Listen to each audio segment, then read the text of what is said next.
संबंध है बहुत सारी संस्थाओं के साथ भी है। केंद्रीय मंत्रिपरिषद से लेकर जितनी भी हमारी सरकारी बड़ी-बड़ी वरिष्ठ संस्थाएँ हैं, संवैधानिक संस्थाएँ हैं, उनके साथ भी लिंक रहता है। डायरेक्टली और इनडायरेक्टली राष्ट्रपति का पूरा लिंक रहता है। तो राष्ट्रपति का चैप्टर आज हम शुरू कर रहे हैं। मैंने आपसे कल कहा था कि आपातकालीन परिस्थिति का वो जो हमारा बाइलिंगुअल है दोनों भाषाओं में, वो मैंने पोस्ट कर दिया है, आप देख सकते हैं। तो चलिए शुरू करते हैं। आज हम राष्ट्रपति के बारे में बात करेंगे। सबसे पहले इम्पोर्टेंट चीज़ राष्ट्रपति के बारे में, वैसे तो हमें सब पता ही है कि राष्ट्रपति क्या है, कौन है, कैसे हैं, लेकिन बहुत सारी बेसिक चीज़ें हैं जो राष्ट्रपति के बारे में हमें और पता होनी आवश्यक है।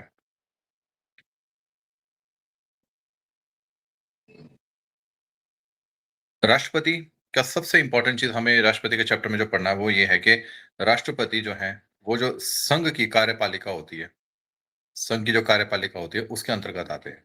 ये जो 2 आप चीज़ें देख रहे हो, ये दोनों एक जैसी हो गई हैं, इसको थोड़ा मॉडिफाई करना पड़ेगा मुझे। सेम चीज़ है, राष्ट्रपति संघ की कार्यपालिका में आते हैं या उसका हिस्सा होते हैं। ये दोनों एक ही स्टेटमेंट है। तो मैं इसकी जगह कोई और स्टेटमेंट आपको टर्न आउट करके दे दूँगा। दूसरी बात, राष्ट्रपति भारत के प्रथम व्यक्ति होते हैं। बिल्कुल, ये बात तो क्लियर है, प्रथम नागरिक हम बोलते हैं। तीसरी बात इम्पोर्टेंट, राष्ट्रपति राष्ट्र का प्रतिनिधित्व करते हैं, परंतु वो राष्ट्र पर शासन नहीं करते हैं। आपको मैं एक बात बता दूं, भारत सरकार विदेशों के अंदर कोई भी संधि पर हस्ताक्षर करती है, वो राष्ट्रपति के नाम से होती है, भारत के राष्ट्रपति के नाम से। देखा होगा आपने, गए प्रधानमंत्री हैं या विदेश मंत्री हैं, वो एक डॉक्यूमेंट फाइल एक्सचेंज करते हैं, तो उसमें भारत के राष्ट्रपति के बिहाफ पे साइन होते हैं। भारत के अंदर भी कोई भी कार्य होता है, तो वो भी राष्ट्रपति के नाम से ही होता है, कोई बड़े ही प्रमुख कार्य होते हैं। तो इस बात का थोड़ा आप ध्यान रखिएगा। अब मैंने यहाँ पर बोला कि राष्ट्रपति जो हैं वो कार्यपालिका में आते हैं। तो कार्यपालिका हमारे संविधान के भाग 5 के अंदर है, ठीक है? और उसमें अनुच्छेद 52 से 78 के बीच में राष्ट्रपति के बारे में चर्चा की है। अब इसमें सबसे इसके अनुच्छेद भी बहुत इंपॉर्टेंट है। तो इसमें जो अनुच्छेद 52 है, 52 है, वो बोलता है कि भारत का राष्ट्रपति होगा।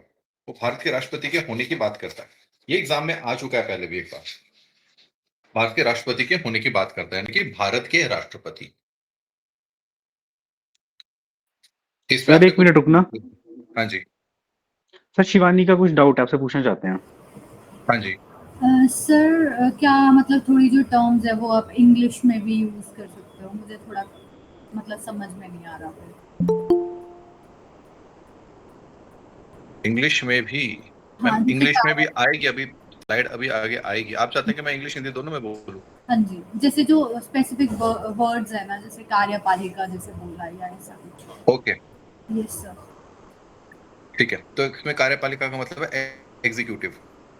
तो हमारे जो प्रेसिडेंट होते हैं, वो जो सेंट्रल यानी कि यूनियन एग्जीक्यूटिव है उसके पार्ट होते हैं। ये संघ कार्यपालिका के भाग होते हैं, हिस्सा होते हैं। अच्छा, अब ये जो हमारी यूनियन एग्जीक्यूटिव है, संघ कार्यपालिका है, इसमें आता कौन कौन है?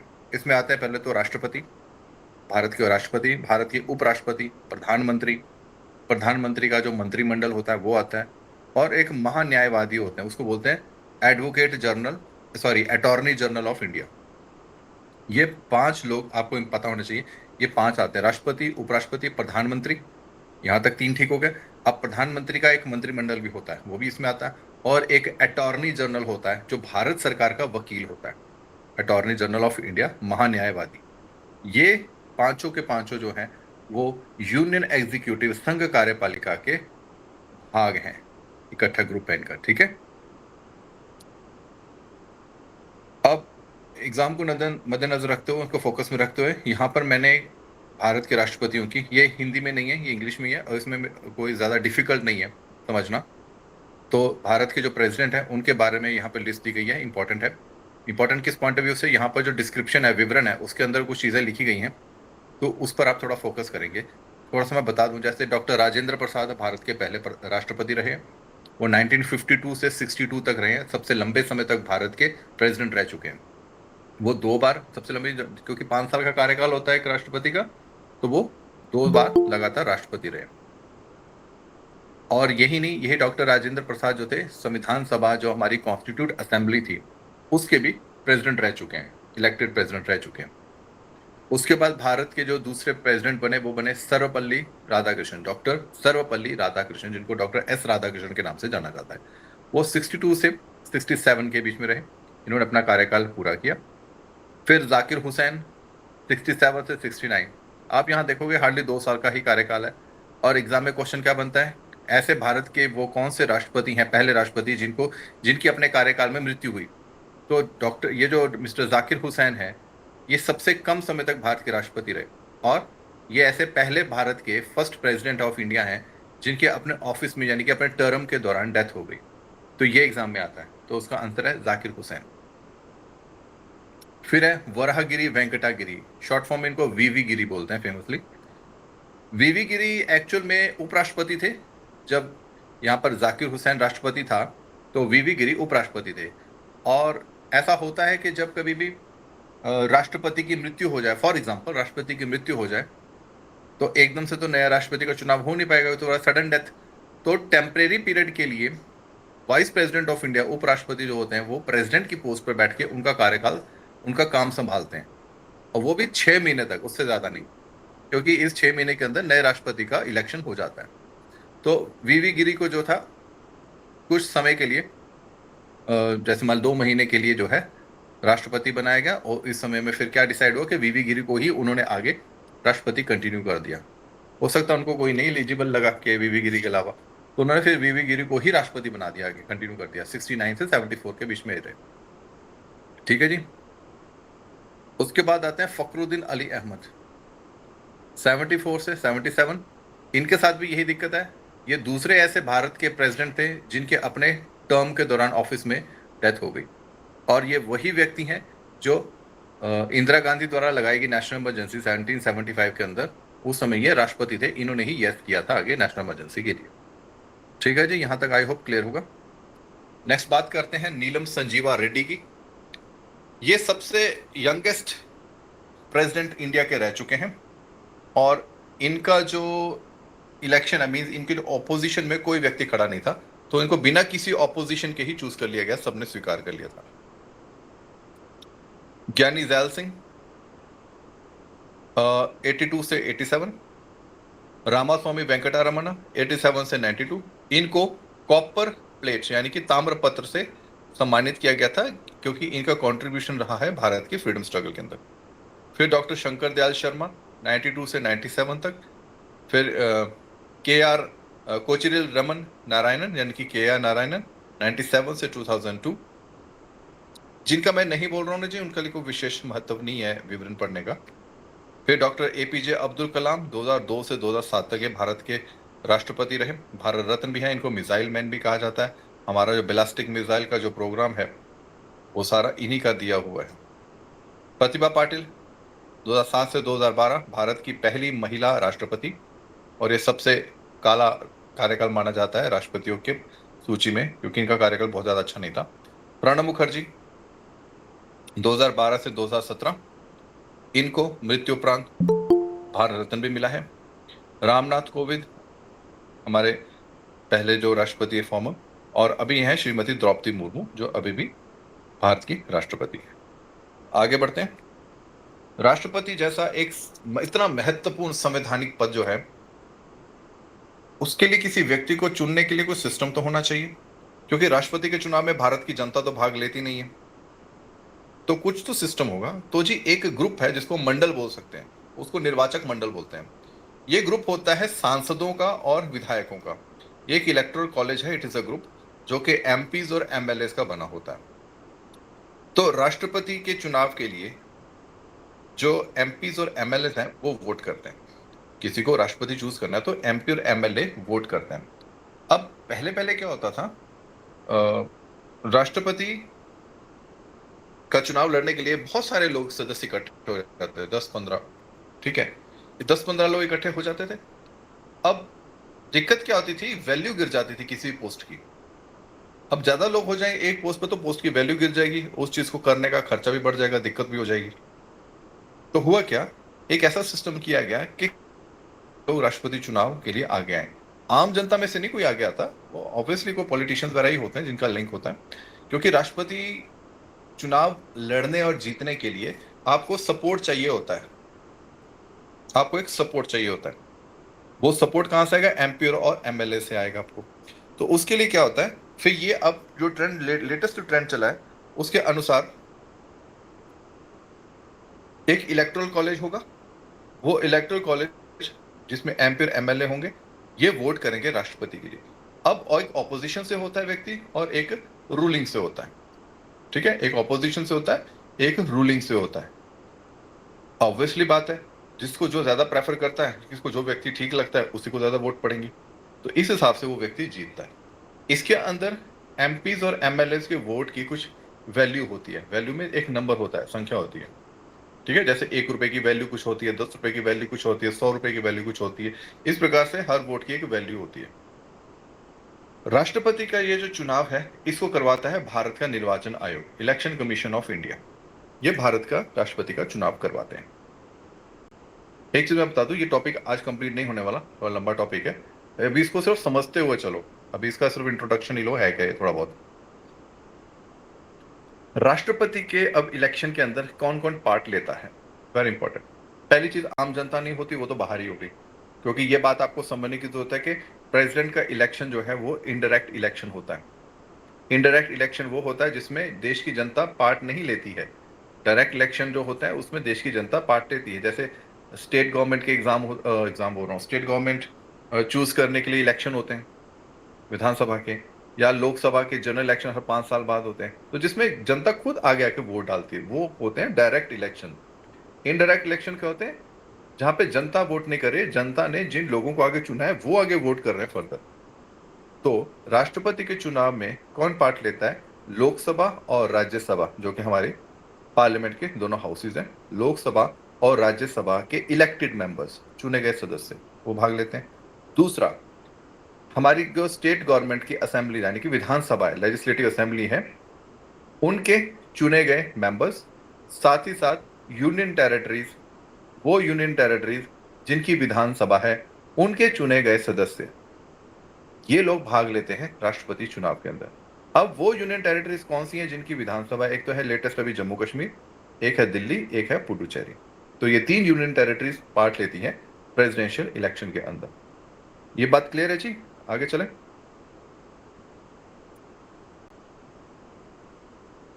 इससे पहले के व्यक्ति को वोट पड़े, राष्ट्रपति चुनाव स्टार्ट हो, एक प्रोसीजर होता है।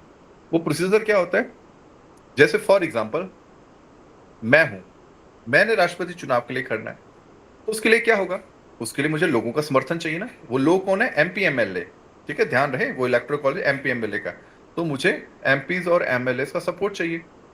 तो होगा क्या, दो सिचुएशन में सपोर्ट चाहिए होता है। पहला सपोर्ट चाहिए होता है जब मेरा नाम रखा जाएगा कि जी फलाना फलाना एबीसी व्यक्ति जो है, इसके नाम को हम सपोर्ट करते हैं, ये कैंडिडेट जो है, इसके कैंडिडेचर को हम सपोर्ट करते हैं कि ये व्यक्ति जो है राष्ट्रपति चुनाव के लिए खड़ा होगा। तो मुझे 50 प्रस्तावकों यानी कि प्रपोजर्स के साइन किया हुआ डॉक्यूमेंट हासिल करना होगा। उसके बाद फिर मेरा नामांकन पत्र सबमिट करने मुझे जाना है, ठीक है, दाखिल करने जाना, नामांकन पत्र, जिसको नॉमिनेशन पेपर बोलते हैं, डॉक्यूमेंट होता है, उसमें सारी डिटेल्स होती हैं। ये नॉमिनेशन पेपर के लिए और 50 लोग मुझे चाहिए अलग से, जो मेरे नॉमिनेशन को सपोर्ट करेंगे। पहला मेरे नाम को सपोर्ट किया 50 लोगों ने, फिर मेरे नॉमिनेशन को सपोर्ट किया, ठीक है। तो ऐसे इनको 50 प्रस्तावक, 50 प्रपोजर्स और 50 स्कैंडर्स यानी कि अनुमोदक कहा जाता है। तो ये सूची साथ में लगती है। उसके बाद जब वो सूची एक्सेप्ट हो जाती है, क्योंकि समर्थन भी तो चाहिए ना, समर्थन नहीं होता मुझे वोट कौन डालेगा एमपी एमएलए से, तो ये समर्थन प्राप्त हो गया, अब चुनाव होगा, अब मैं चुनाव में खड़ा हूं, ठीक है जी। तो ध्यान रहे, ये जो प्रस्तावक और अनुमोदक हैं, ये प्रपोजल स्कैंडर्स हैं, ये और कोई नहीं है, ये इलेक्टोरल कॉलेज के ही जो सदस्य हैं, स्टेट यानी कि एमएलए और एमपी, यही लोग होते हैं, ठीक है जी। अब ये तो पता चल गया कौन भाग लेता है, अब देखते हैं कौन भाग नहीं लेता है। भाग लेने वालों में कौन नहीं आते, किसको इंक्लूड नहीं किया है। सबसे पहले राज्यसभा के अंदर 12 सीटें मनोनीत की जाती हैं राष्ट्रपति द्वारा, ये सदस्य मनोनीत सदस्य भाग नहीं लेते। दूसरा, जिन राज्यों के अंदर विधान परिषद है, होता है ना, राज्यों के अंदर भी 2 हाउस होते हैं, विधानसभा और विधान परिषद, तो जिन राज्यों के अंदर विधान परिषद है, उन विधान परिषदों के चुने गए या मनोनीत सदस्य, दोनों टाइप के सदस्य जो हैं, वो भाग नहीं लेते। साथ ही साथ दिल्ली और पुडुचेरी जो हमारी यूनियन टेरिटरी है, और इसमें आप जम्मू कश्मीर भी आप जोड़ सकते हैं, इनके भी मनोनीत सदस्य भाग नहीं लेते। ठीक है जी। और जहां तक मैं इसको चेक करके बताऊंगा, मुझे लगता है कि जो राज्य की विधानसभा है उसके अंदर से खत्म कर दिया गया है नॉमिनेटेड सीट को। मैं एक बार इसको चेक करूंगा, फिर भी ये जो लिखा है ये ठीक लिखा है, बट मैं इसको चेक करके आपको बताऊंगा, ठीक है, कि यूनियन टेरिटरीज की जो है, क्योंकि ये तो श्योर है कि राज्य विधानसभा में एक एक सीट होती है। चलिए मैं इसको कंफर्म करके बताता हूँ, ठीक है जी। उन्होंने सदस्य तो होंगे, ये ठीक लिखा है, गलत नहीं है, इसका ध्यान रखिएगा ना, ये गलत नहीं लिखा मैं। अच्छा, मैंने ऊपर आपको बोला कि विधान परिषद होती है। अब सभी राज्यों में विधान परिषद नहीं है, हिमाचल में विधान परिषद नहीं है, सिर्फ विधानसभा है। तो विधान परिषद वाले ऐसे कौन से राज्य हैं, उनका नाम ये पीले बॉक्स के अंदर लिखा है। आंध्र प्रदेश, ठीक है, तेलंगाना, बिहार, उत्तर प्रदेश, कर्नाटका, महाराष्ट्र। ठीक है जी। पहले जेएनके होता था, लेकिन वो यूटी बन चुका है अब राष्ट्रपति बनने की मेरी क्या योग्यताएं होनी चाहिए? सबसे पहले मैं भारत का नागरिक हूं, भारत का नागरिक होना चाहिए। मेरी आयु कम से कम 35 वर्ष की होनी चाहिए। साथ ही साथ मेरी इतनी योग्यता होनी चाहिए कि मैं लोकसभा का सदस्य चुना जा सकूं, मतलब वो मेरा लेवल होना चाहिए हर चीज का, चुना जा सकूं। साथ ही साथ मैं अपने गांव में, अपने इलाके में, मेरा नाम वोटर लिस्ट में होना चाहिए, क्योंकि मैं भी तो वोट डालूंगा ना, मैं भी तो वोट डालता हूं, तो मेरा नाम वोटर लिस्ट में होना चाहिए। मैं पंजीकृत वोटर होना चाहिए भारत का। साथ ही साथ मेरे पास किसी प्रकार का लाभ का पद नहीं होना चाहिए, ऑफिस ऑफ प्रॉफिट नहीं होना चाहिए, चाहे वो केंद्र सरकार के हो, चाहे वो राज्य सरकार का हो। लाभ का पद क्या होता है? क्या मैं किसी सरकारी पद पर हूं, संवैधानिक पद पर हूं, साथ ही साथ मुझे किसी सरकारी संस्था से भी कोई सुविधा मिलती है किसी प्रकार की, तो वो लाभ का पद हो जाएगा, क्योंकि वहां से कोई लाभ, कोई फैसिलिटी आ रही है, तो वो फैसिलिटी नहीं होनी चाहिए ऐसी कोई, अगर है तो वो मुझे छोड़नी पड़ेगी। तो ये कुछ एक योग्यताएं हैं। अब बात करते हैं शपथ की। अब इलेक्शन हो गया, जैसे मैं चुना गया, अब मुझे राष्ट्रपति के ऑफिस में उस चेयर पर जाना है, तो वहां जाने से पहले एक शपथ होती है, ओथ होती है। राष्ट्रपति का चुनाव जीतने के बाद उस पद की शपथ जो है, उस व्यक्ति को भारत के जो मुख्य न्यायाधीश हैं वो दिलवाते हैं, chief justice of India. Chief justice of India वो ओथ दिलाएंगे। अगर किसी वजह से chief justice of India available नहीं है, तो जो सबसे सीनियर मोस्ट जज होंगे सुप्रीम कोर्ट के, वो इस फंक्शन को कंप्लीट करेंगे।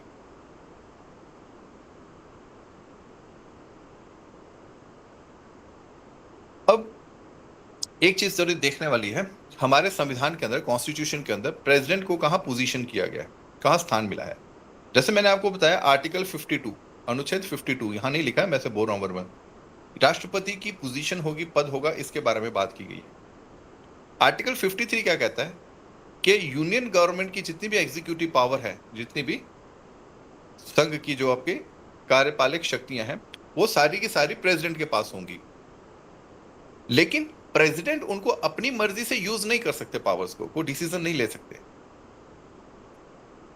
ठीक है, एक जनरल बात कर रहा हूं, ठीक है, मैं यहां आर्टिकल नहीं पढ़ रहा हूं, मैं एक जनरल बात बता रहा हूं कि सारे एग्जीक्यूटिव पावर्स जो हैं वो सेंटर की, यूनियन की, वो प्रेसिडेंट के पास होती हैं, लेकिन प्रेसिडेंट को यूज नहीं कर सकता, वो मैं आपको आगे बताऊंगा। आर्टिकल 53 भी वैसे मिलता जुलता है। ये क्या बोलता है कि जितनी भी सेंटर की, यूनियन की एग्जीक्यूटिव कार्यपालिक शक्तियां हैं, वो राष्ट्रपति के पास है, और राष्ट्रपति इन शक्तियों को कब काम में लाते हैं, कैसे काम में लाते हैं? या तो डायरेक्टली वो एक्ट करेंगे, या फिर उनके साथ जो पूरा प्रेसिडेंट ऑफिस होता है उनके थ्रू वो काम करेंगे।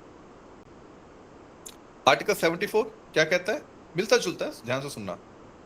आर्टिकल 74 ये कहता है कि राष्ट्रपति को सलाह और सहायता देने के लिए एक मंत्री परिषद होगा, और यह मंत्री परिषद के जो हेड होंगे वो भारत के प्रधानमंत्री होंगे। सिंपल, कि अब प्रेसिडेंट के पास पावर्स तो दे दी, और पावर यूज कैसे करेंगे? वो करेंगे जब उनको काउंसिल ऑफ मिनिस्ट्री से, COM जो लिखा है मैंने, इसको काउंसिल ऑफ मिनिस्ट्री बोलते हैं, तो काउंसिल ऑफ मिनिस्ट्री से उनको जो एडवाइस, जैसी एडवाइस, सलाह मिलेगी, वो वैसे अपनी शक्तियों का काम करेंगे, और इसी काउंसिल ऑफ मिनिस्ट्री के जो हेड होते हैं वो प्राइम मिनिस्टर होते हैं। अब राष्ट्रपति को इस सलाह से बाहर नहीं जाना है। आर्टिकल 75 अनुच्छेद 75 क्या कहता है? ये जो केंद्रीय मंत्री परिषद है, ये लोकसभा के प्रति सामूहिक रूप से जिम्मेदार है, उत्तरदायी है। किस चीज के लिए उत्तरदायी? अपने किसी भी कृत्य के लिए, किसी भी फैसले के लिए। ध्यान रहे, collectively responsible to the Lok Sabha only. यहां मैंने ओनली शब्द नहीं लिखा है, तो ध्यान रखना, सिर्फ और सिर्फ लोकसभा के प्रति उत्तरदायी है, संसद के प्रति नहीं, राज्यसभा के प्रति नहीं, ना राष्ट्रपति के प्रति, सिर्फ लोकसभा के प्रति उत्तरदायी है। Collective responsibility to the Lok Sabha only. ठीक है जी। आगे बात करेंगे हम महाभियोग की। इसको बोलते हैं इम्पीचमेंट। इम्पीचमेंट क्या होता है? कुछ नहीं, सिंपल। अब राष्ट्रपति को ना, हमारे कॉन्स्टिट्यूशन के अंदर राष्ट्रपति को अगर हटाना हो तो उसका भी एक प्रोसीजर बताया गया कि राष्ट्रपति को अगर हटाना हो, हटाएंगे कब? जब वो अनकॉन्स्टिट्यूशनल या करप्ट काम करेंगे तभी हटाएंगे ना उस पद से, क्योंकि ये इतना प्रेस्टिजियस पोजीशन है, कॉन्स्टिट्यूशन पोजीशन है, फर्स्ट पर्सन है इंडिया के। अगर संविधान की उल्लंघन होता है, उनसे गलत कुछ हो जाता है, कोई किसी भ्रष्टाचार में आ जाते हैं, तो राष्ट्रपति को हटाने का भी प्रावधान है, प्रोसीजर है। राष्ट्रपति को हटाने के प्रोसीजर को ही इंपीचमेंट कहते हैं, और ये आर्टिकल 61 के अंदर मेंशन किया गया। इसको महाभियोग बोलते हैं हिंदी में। ठीक है। अब सबसे इंपॉर्टेंट चीज है कि राष्ट्रपति को हटाने की पावर किसके पास है? राष्ट्रपति को, ध्यान से सुनना जी, राष्ट्रपति को हटाने की पावर पार्लियामेंट के पास है, संसद के पास है। किसने दी है? संविधान ने दी है। कब हटाएंगे? जब राष्ट्रपति संविधान का उल्लंघन करते जाएंगे। ध्यान रहे। और ये उनको हटाए जाने का जो प्रोसेस, जिसको हम महाभियोग या इंपीचमेंट कहते हैं, ये एक अर्ध न्यायिक प्रक्रिया है, quasi judicial, quasi means half, quasi judicial procedure है पार्लियामेंट का। ठीक है, क्लियर है यहां तक? जिस समय राष्ट्रपति का इंपीचमेंट यानी महाभियोग चल रहा होता है, उस समय राष्ट्रपति क्या करते हैं? उनको अपने पक्ष के लिए खड़े होने का, अपनी बात रखने का एक मौका दिया जाता है, और अपनी सेफ्टी के लिए, अपने आप को सही साबित करने के लिए उनको कि हर तरह की जो भी फैसिलिटी है वो प्रोवाइड की जाती है। अभी तक भारत के अंदर किसी भी राष्ट्रपति को हटाया नहीं गया है। और एक चीज और ध्यान रख लीजिए, राष्ट्रपति का ये इंपीचमेंट, महाभियोग शुरू होने से पहले उनको 14 दिन का एडवांस नोटिस दिया जाता है। शायद यहां पर नहीं लिखा है, 14 दिन का एक एडवांस नोटिस दिया जाता है, ताकि उनको ये एक समय होता है अपनी बात, अपना पक्ष रखने के लिए, वो भी तैयारी कर सके। तो ये बात का ध्यान रखिएगा, 14 डेज का नोटिस दिया जाता है। अब सबसे इंपॉर्टेंट बात है, अभी हमने देखो स्टार्टिंग में देखा कि राष्ट्रपति के चुनाव में कौन पार्ट लेता है, कौन भाग लेता है। तो अब राष्ट्रपति को हटाने में कौन भाग लेता है? तो राष्ट्रपति का जो महाभियोग होता है उसमें कौन पार्ट लेता है? इसमें सिंपल है, अब इसमें स्टेट गवर्नमेंट नहीं आती, इसमें राज्य के विधानसभा एमएलए नहीं आएंगे, अब सिर्फ एमपीज रहेंगे, संसद के चुने गए सदस्य तथा राज्यसभा के नामित सदस्य, यानी कि पार्लियामेंट के इलेक्टेड जितने भी मेंबर्स हैं वो, और जितने भी नॉमिनेटेड मेंबर्स हैं वो पार्ट लेते हैं। ठीक है, तो ये बात क्लियर होगी, क्योंकि नॉमिनेटेड मेंबर सिर्फ राज्यसभा में ही है, वो है 12। तो ये राष्ट्रपति को हटाने के प्रोसेस के अंदर वोट करते हैं। ये क्लियर हो गया जी?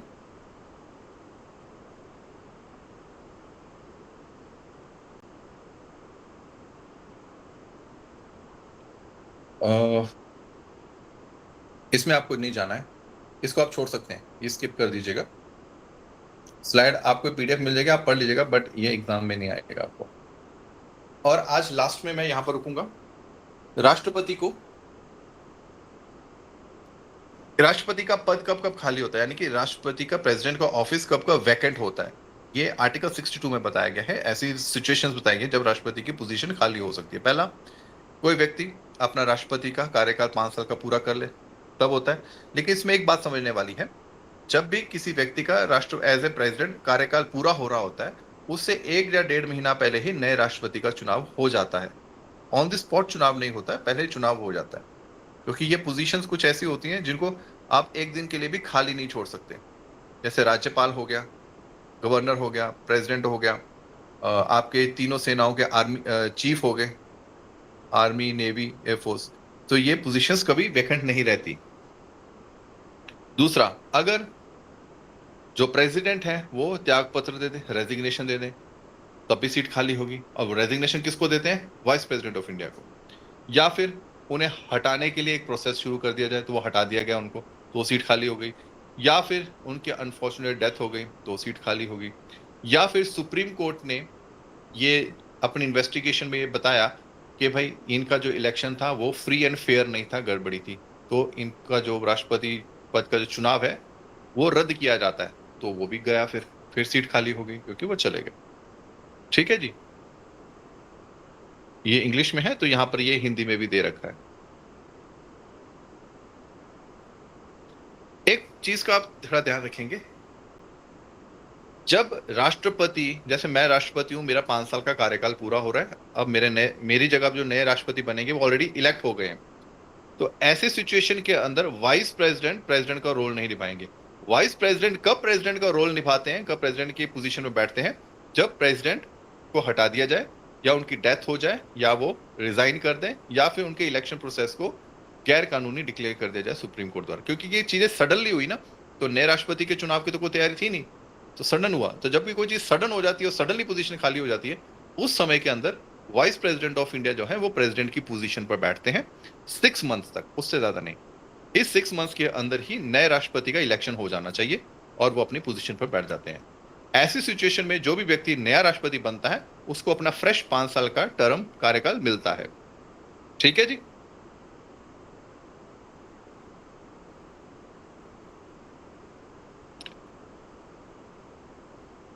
Sir, can you repeat once? जब भी राष्ट्रपति की पोजीशन उसके डेथ की वजह से, हटाए जाने की वजह से, रिमूवल की वजह से, या वो रिजाइन कर दें उस वजह से, या फिर सुप्रीम कोर्ट उनके इलेक्शन प्रोसीजर को ही इनवैलिड डिक्लेयर कर दे, इन वजह से अगर राष्ट्रपति हटते हैं, राष्ट्रपति की पोजीशन खाली होती है, तो ऐसी सिचुएशन के अंदर vice president of India president का रोल निभाते हैं, वो उनकी चेयर पर बैठते हैं, वो फंक्शन करते हैं। ठीक है, चेयर पर बैठते मीन वो फंक्शन करते हैं, उनकी सारी पावर्स जो हैं वो प्रेसिडेंट वाली हो जाती हैं। बस ये मैंने इतना कहा। और वाइस प्रेसिडेंट जो है 6 मंथ्स तक ही प्रेसिडेंट का फंक्शन कर सकते हैं, और 6 मंथ्स के अंदर नए प्रेसिडेंट का इलेक्शन हो जाना चाहिए, और जो नए प्रेसिडेंट आएंगे वो अपने बिल्कुल फ्रेश 5 ईयर का टर्म पूरा करेंगे, पेंडिंग टर्म नहीं पूरा करेंगे, नया टर्म मिलेगा उनको। ये मैंने इसमें बात बताई। जो मैंने अभी बोला वो यहां पे ये सारा लिखा हुआ है। ठीक है जी। तो पावर एंड फंक्शन अगली क्लास में करेंगे क्योंकि हैवी हो जाएगा फिर टॉपिक बहुत ज्यादा, क्योंकि इसमें आगे बहुत सारी चीजें फैक्ट आने वाले हैं। तो अभी किसी क्वेश्चन पूछ लीजिए, मैं यहाँ क्लोज करूंगा। सर जी नमस्कार। नमस्कार जी। सर मेरे 2 क्वेश्चंस डाउट्स थे कि जैसे अभी आपने बताया कि राष्ट्रपति पर महाभियोग ना सर संसद में वो अनुमोदित किया जाएगा, तो सर इसके मतलब कोई लोअर हाउस या अपर हाउस होगा या कहीं से किसी भी हाउस में इसको प्रारंभ किया जा सकता है? इसको ज्यादातर तो लोकसभा से किया जाता है, पर किसी भी हाउस से कर सकते हैं। और सर एक और भी था, जैसे मतलब महाभियोग शुरू किया जाएगा तो सर इसके जो मेंबर्स होंगे ना सर, जो जब हमने सिलेक्ट किया था राष्ट्रपति को तब तो सर सिर्फ इलेक्टेड मेंबर्स ने ही भाग लिया था ना उसमें, पर जब महाभियोग चलेगा तो सर इसमें सारे मेंबर्स भाग लेंगे, सिर्फ इलेक्टेड ही उसमें पार्टिसिपेट करेंगे? जब महाभियोग होगा ना जी, तो इसमें सिर्फ जो संसद के दोनों सदनों के चुने गए सदस्य, ठीक है जी, और राज्यसभा के जो 12 मनोनीत है वो भी भाग लेंगे। तो सर इसमें बहुमत का होगा ना, मतलब 1/4 या 2/3 इस तरह से होगा सर कुछ ना? नहीं, इसमें तो ऐसा होता है ना जी, महाभियोग में 2/3 चाहिए होता है। मतलब कि 2/3 बहुमत। हाँ, 2/3 स्पेशल मेजोरिटी बोलते हैं इसको, विशेष बहुमत। जी जी सर। वो होना चाहिए। और मैंने बताया था 14 दिन का एडवांस नोटिस पहले दिया जाता है, उसके बाद ये प्रक्रिया शुरू होती है। जी सर। ठीक है जी। जी sir, thank you sir. Okay ji.